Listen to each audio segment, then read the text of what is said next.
It's your girl, Nicole Chaplin. Now, I have the privilege and the honor to sit with the founder of Jet Black Travel. Like, I'm not bigging this up because I'm like, down with the man, but I'm bigging this up because this man is doing groundbreaking work. This has never been done before, not on this type of level. Dr. O, it is a pleasure. Appreciate you, Hey, what's appreciate you, good? appreciate you. Anytime I get to see these teeth, I get so excited. So, how does it feel to be the founder of something so groundbreaking when it comes to travel? It hasn't been done the way that Jet Black Travel has done it. Yeah. Explain to us that feeling that you have. Honestly, it's very, very humbling, because I think we were talking earlier. We've had so many great We conversations. have a lot of Yeah. we have a We've lot of had good so many great conversations. We be conversations, talking. but it's humbling because this is not what I anticipated. I didn't expect this. We have a trip every month, and then in some months we actually have two trips. So I can't be everywhere, right? But fortunately now we have a team that can actually do these trips and experiences for us. But it's really, really humbling, So one thing I realized is that I think that God is really just using me as a vessel to achieve the good work, which I think is just to bring more people to the motherland. And when I say bring more people, help more people travel specifically to the motherland, nowhere else, but because that has been our focus, so it's a very humbling feeling. Now, I know you're from Lagos, Nigeria, right? Yeah. And you being from Lagos, Nigeria, do you feel that your cultural experience has been very different from the American cultural experience? Well, that's interesting. Yeah, so I was born in Lagos, Nigeria. I moved to America at the age of 6, and I grew up in the United States, so not much different. I literally was raised in the United States, but I grew up in a very traditional household. So there were some differences, but one of the things that I noticed is that Black Americans actually want to travel to the motherland. They want to feel that connectivity.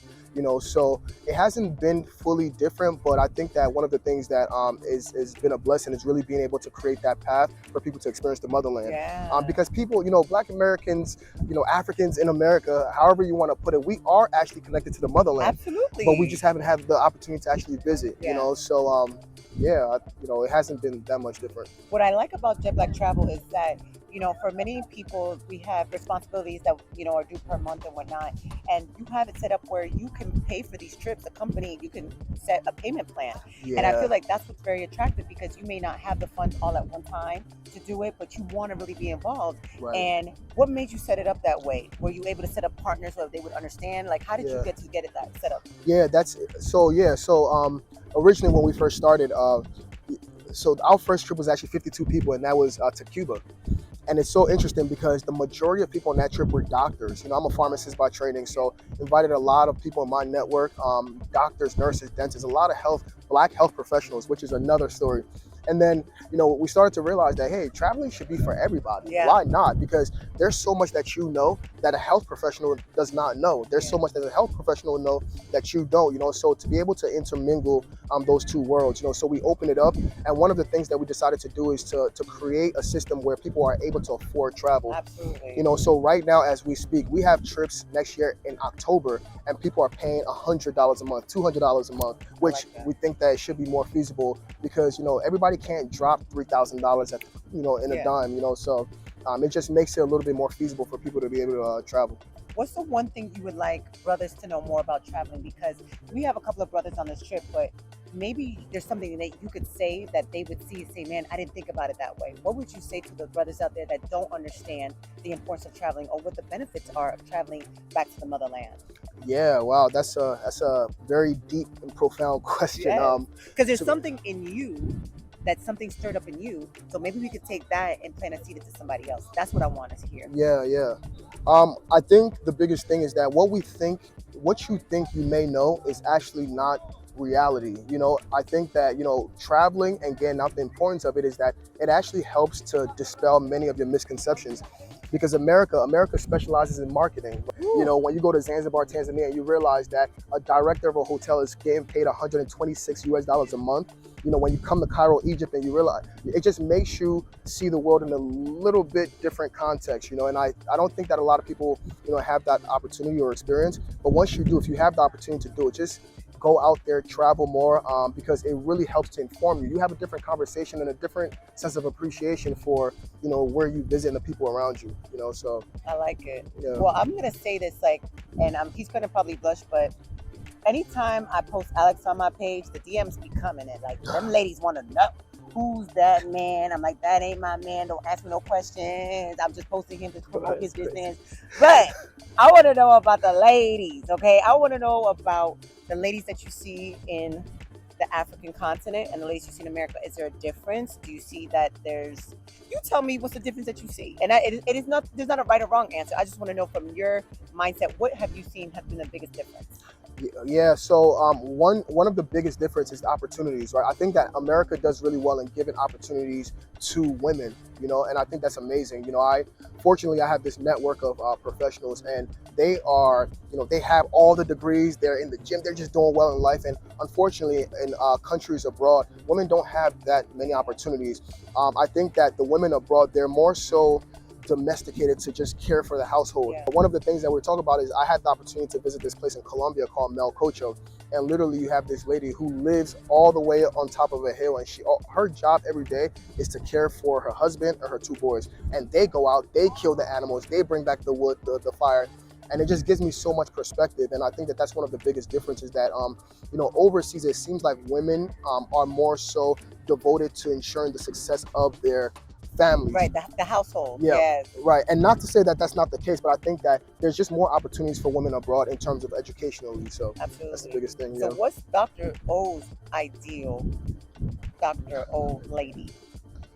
Wow, my ideal. I'm not going to answer this question when y'all ladies be DMing me. He's answering it for y'all. So get it. So y'all could be that girl. Go ahead. Yeah. To be honest, I think it's very hard for you to remove yourself from how you were raised, right? So I grew up in America, but I was raised in a very traditional household, and I'm proud to say this, although other people may have their own philosophies and ideologies, but I grew up in a household where my mother never paid a mortgage in her life, and my mom and dad were together for over 32, 33 years. That's deep. So for me, ideally, I want to be able to provide. I want to be a provider for my future wife, my future family. It's very, very important, and her role, like her responsibilities, is equally as important. I think absolutely. One of the worst misconceptions is that we think that it's like we don't give credit to what it takes to run a household. And funny enough, I was actually watching a YouTube video of the CEO of 5 Hour Energy, and he actually says something that I really do agree with, where he says that, running a household is actually much more difficult than paying a bill. Wow. And that was so compelling to me. So I think it's important for both parties, to really, really have their particular roles and just to move the work family together. forward. You have to work together. And everything. There's somebody that said that we are we're complementary opposites. We complement each other. Right. Y'all get that? Yeah. Like that. Yeah. So no one role. So that's ideally because at the end of the day, there's a lot of things, and I've learned this through my business. There's a lot of things that women do better than me, and I'm thankful for that, and I recognize that. And I will not try to do something that's just not wise. Right. So, and there are other things that I do better. That you may excel at. Right. Yeah. So let's just come together and bring everything in for the whole. So my last question is, how do you want the legacy of Jet Black Travel to be known as? What do you want when you make it to heaven and you look down from heaven? You're like, wow, God, you gave me to see that plan today, and look what it's going to do. What is that going to look like for you? And by the grace of God, I really do want it to be a company that brings people back home. That is the goal of Jet Black Travel. I want it to be the organization that brings people back home to a variety of different countries. Every single month, we have hundreds and thousands of people literally coming back to the motherland at the same time. You got people in Zanzibar, Tanzania. You got people in Egypt. You got people in Nigeria. You got people in Senegal. Just because there was a point where we got taken from the motherland, and we got stripped of our heritage. And I think it's time for us to go back home. So, that's the goal. I love it. An honor. A pleasure. Appreciate it. This is my second Jet Black Travel group experience. There's going to be more. And I heard a little birdie told me, I don't know if it's going to happen yet, but there may be Jet Black Travel couples. Jet Black couples. That may be coming up. We saw people graduating with their cap and gown on this trip. One JBT experience, a couple met, and they got married. It's crazy. I was the best man. Right? Really? I was just sitting there with my shades on. This is really happening. That this is so really dope. happening. So I'm glad. I'm so thankful. I love to give honor where honor is due. Thank you for your mission. Thank you for your work. Thank you for your humility. one thing I think that most people need to know about Dr. O is that he is so humble, and I believe your humility is why you're so successful in what you're doing, because you always give credit to God, but you always talk about your team. It's always about your partners, the people that you're around, even the attendees that come on these trips. You're always paying homage to them. So while I have this opportunity, want to thank you for that. Appreciate it. And guys, there's so much more to come. Dr. O, until next time. We out. We out.